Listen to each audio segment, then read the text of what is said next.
Golda Meir, one of the 20th century's most formidable politicians, was born in Kiev, Eastern Europe, in 1898. She spoke no English when her family emigrated to the United States 8 years later, but graduated as class Valedictorian from her Wisconsin school. As ardent Zionists, Meir, her husband Morris, and sister Zaina moved to Palestine in 1921, where they joined a kibbutz.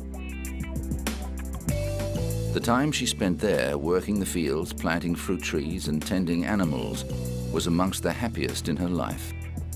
If you could live your life again, would you make any fundamental changes? Well, for one, I don't think I would have left the kibbutz. I would have remained in the kibbutz. This is something that's always been somewhere back in my mind, a moment that I'm sorry, but I don't think I could have acted differently for many reasons. But for myself, it's a point of failure in my life. But Meir did leave the kibbutz and plunged into a life of political campaigning, centered around the fight for a Jewish homeland. 4 days before the State of Israel was born, Meir disguised herself as an Arab woman and traveled to Transjordan to ask King Abdullah not to join other Arab states when they launched an attack on the fledgling nation. However, she was unsuccessful. On May the 14th, 1948, Meir was one of 24 signatories on the Israeli Declaration of Independence. The next day, the combined Arab armies attacked Israel. Meir used her American connections to fundraise in the United States, and following Israel's victory in the War of Independence, she was appointed as Israel's first ambassador to the Soviet Union, her childhood home.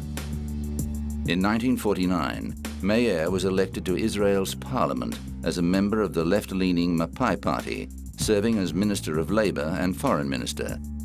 But it was as Prime Minister during the intensely difficult period of the early 1970s that Meir really came into her own.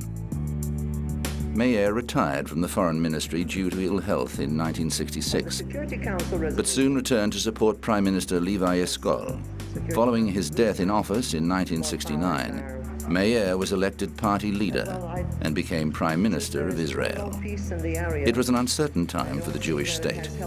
The Six-Day War of 1967 had successfully curbed Arab aggression and won back strategic land. But Palestinian groups began a terror campaign in the early 70s that included a massacre of Israeli athletes at the 1972 Munich Olympics. In 1973, Israel was taken by surprise when Egypt and Syria launched a surprise attack during Yom Kippur, the holiest day of the Jewish calendar. Although Israel prevailed, it suffered heavy losses, and the war signaled the end of Meir's prime ministership. Despite winning elections in December 1973, she was forced to resign the following year, citing the will of the people. But what would your country have done without you if you had stayed on the kibbutz? Believe me, it would be exactly the same as it is. I can't say even better. I don't think I harmed the country, but wouldn't have made any difference. And I would have been more at peace with myself throughout my life.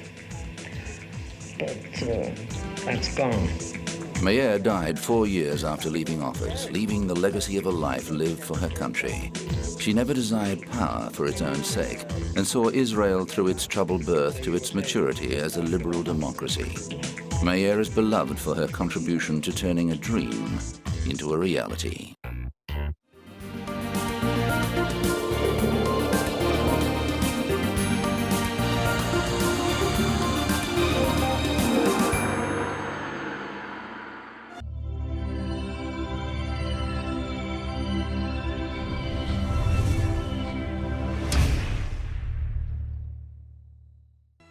Three.